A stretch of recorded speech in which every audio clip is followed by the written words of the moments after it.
มานั่งเบิ่งคลิปเก่าแล้วก็ตัดคลิปเกือบบ่ทันเพราะว่าตัวเองโดนคลิปไว้หลายเติบสบายดีวันแม่ยิงจ้าเนาะทุกคนมื้อนี้วันจิพาทุกคนหันไปกินซีนดาดเฮือนเอื้อยไผ่หรือว่าเฮือนอ้ายวันหั่นแหละแต่ว่ามื้อนี้เป็น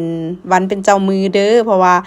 วันแม่ยิงจ้าเฮ็ดเลี้ยงก็คือกินน้ำกันเนาะทั้งพ่อทั้งแม่แล้วก็เอื้อยอ้ายเนาะพอแต่มาฮอดทุกคนเอ้ยเนาะไฟก็บ่เป็นใจจ้ามาฮอดปุ๊บไฟดับปั๊บเนาะสิได้กินอยู่บ่เนาะตอนนี้เนาะก็คือมื้อนี้หันสิได้กินอยู่บ่เด้อทุกคนก็คือดับแล้วจ้าเนาะสิล้างพักล้างไผก็สิเฮ็ดจังใดก็ได้ยืมไฟฉายเอานี่แหละจมอยู่ในใจไฟเอ้ยมาเถอะ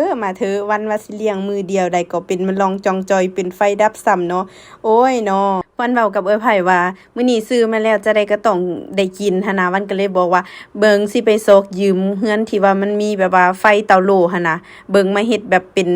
ข้าวดาวบ่นางอ้อมไฟยามหนาวสินะทั้งๆที่อากาศโคตรร้อนเลยจ้าเนาะเพราะว่าหม้อดัดของเฮามื้อนี้เป็นหม้อไฟฟ้าเด้ทุกคนมันก็เลยแบบคิดแบบป้าเธอจะได้ก็ต้องได้กินหั่นน่ะแล้วก็พากันล้างผักล้างโพยเนาะไตเทียนล้างผัก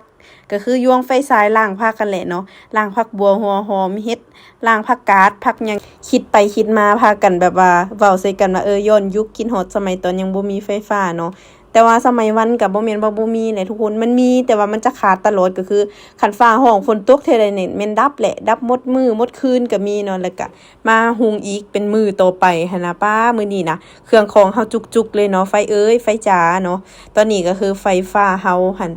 มาแล้วได้ทุกคนแม่นบ่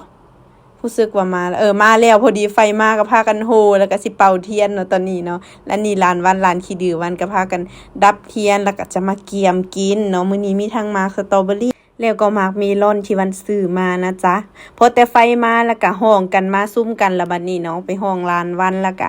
พอเมียวันก็มานั่งท่าเนาะบอกเลยว่าเมียวันเป็นคนที่กินยากทุกคนเป็นคนกินแบบอาหารแห้งๆมื้อนี้วันน่ะบังคับเมียให้มานั่งกินจุ่มกินซีนดาดนํกันเพราะว่าซื้อมาตั้งใจวันเมียว่าซั่นใดเมียสิบ่กินว่าซั่นโอ้ยเพิ่นนี่แบบบ่ค่อยจะกินข้าวนํคนอื่นแล้วก็เป็นคนที่แบบกินข้าวยากขนาดทุกคนมักแบบซีนแห้งบ่ปลาแห้งบ่ค่อยจะมักกินจุ่มบ่ค่อยจะมักกินดาดปานใดนะพ่อแม่วันเนาะแต่ว่าพอมันก็กินง่ายอยู่ส่วนแม่หันกินของทางยากเนาะเพราะแต่ว่า